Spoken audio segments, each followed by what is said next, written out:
اس پہ اللہ کو یہ جو شہادت ہے جس کو ہم کہتے ہیں گواہی دینا، یہ وہی گواہی ہے، یعنی یہ کہ اس پہ کیا کرتے ہیں، وہ اللہ کو گواہ بھی ٹھہراتے ہیں، اور گواہ ٹھہراتے ہیں یعنی قسمیں کھاتے ہیں۔ اس کا دوسرا معنی یہ بھی ہوتا ہے کہ یعنی جب آپ اپنے دل پہ اوپر جو گواہی ٹھہراتے ہیں تو اس کا ظاہر ہے قسم کھانا بھی ہے۔ اچھا، وَهُوَ عَلَدُّ الْخِصَامِ، اور وہ حالانکہ وہ یعنی کون، یہی لوگ جن کی باتیں اچھی لگتی ہیں اور وہ قسمیں بھی کھا رہے ہیں، حالانکہ وہ لوگ جو جن کی باتیں آپ کو اچھی لگتی ہیں وہ نیچے ترجمے میں دیکھیں کہ وہ بدترین دشمن ہیں، وہ بدترین دشمن ہیں۔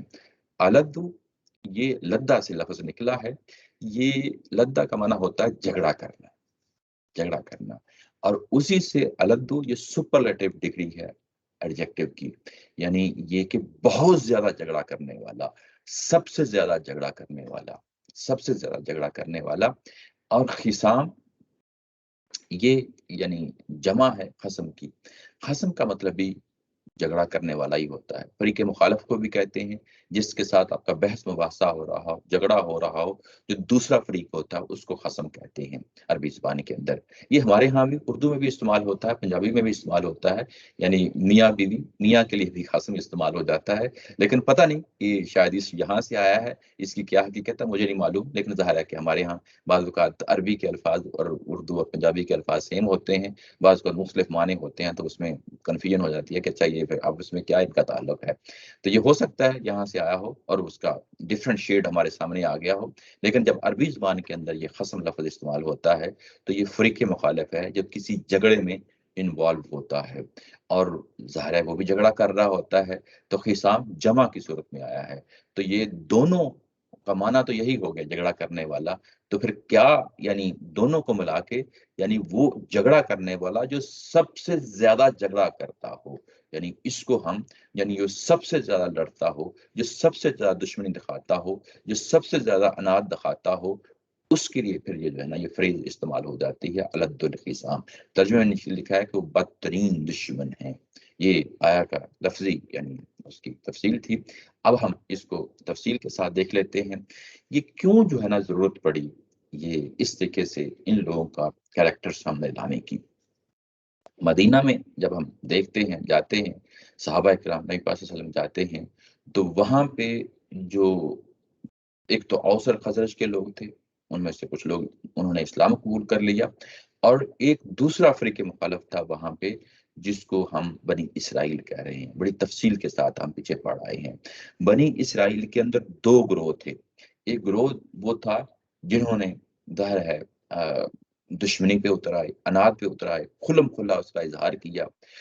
اس کے بارے میں ہم نے پچھلی پوری فصل میں بڑی تفصیل کے ساتھ دیکھ لیا کہ اللہ تعالیٰ کی ذات نے ان کے ساتھ کیسے اتمام حجت کیا، ان کو کیسے انجام تک پہنچایا ہے۔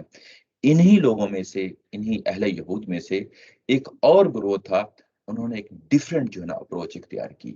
وہ اپروچ یہ اختیار کی کہ ہم ایسا کرتے ہیں کہ ہم رہتے تو یہودی ہی ہیں، ہم ان کے پاس جاتے ہیں، کہتے ہیں کہ ہم اس اسلام کو قبول کر لیا، تمہاری بات کو مان لیا، لیکن ہم کیا کریں گے، ہم اس لبادے میں، یہ ایک ان کی پولیٹیکل جو ہے نا ایک اسٹریٹجی تھی، اس چال میں ہم کیا کریں گے کہ جو اوس اور خزرج کے لوگ ہیں ان کو بھی اسلام سے دور کریں گے، متنفر کریں گے، اور جب وہ متنفر ہو جائیں گے تو ایک ہمارے دوسرا فریق ہے جو کھلم کھلا ڈٹائی کے ساتھ جو ہے نا دشمنی کرے گا، اور ہم جو ہے نا ان کی اس طریقے سے جڑیں کاٹیں گے، یعنی یہ کہ ہم پینیٹریٹ کریں گے اس سوسائٹی کے اندر جو مسلمان ہو رہے ہیں، اور مسلمان کیونکہ ہمارا جو بیک گراؤنڈ ہے وہ بھی مذہبی ہے، ہمارے پاس تورات ہے، ہمیں معلوم ہے کہ کس طریقے سے ان لوگوں کو جو اس وقت اسلام سامنے آ گیا ہے اس کو کیسے ہینڈل کرنا ہے۔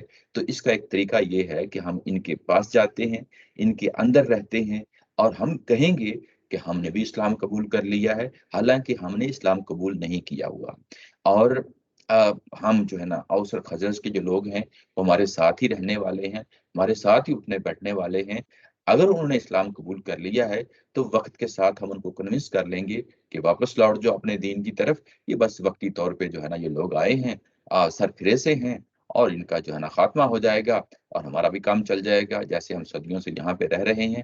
یہ ایک ان کا طریقہ تھا جو انہوں نے اس وقت اختیار کیا۔ اس کی تفصیل اگر ہم دیکھنا چاہیں تو یہ پیچھے ہم اس کو بڑی یعنی جو سورہ بقرہ کا ابتدائیہ تھا اس میں ہم نے اس کو بڑی تفصیل کے ساتھ دیکھا تھا. وہاں پہ ہمیں یہ بتایا گیا کہ ایک تو وہ لوگ ہیں سورہ بقرہ کے اندر صحابہ ایمان ہیں.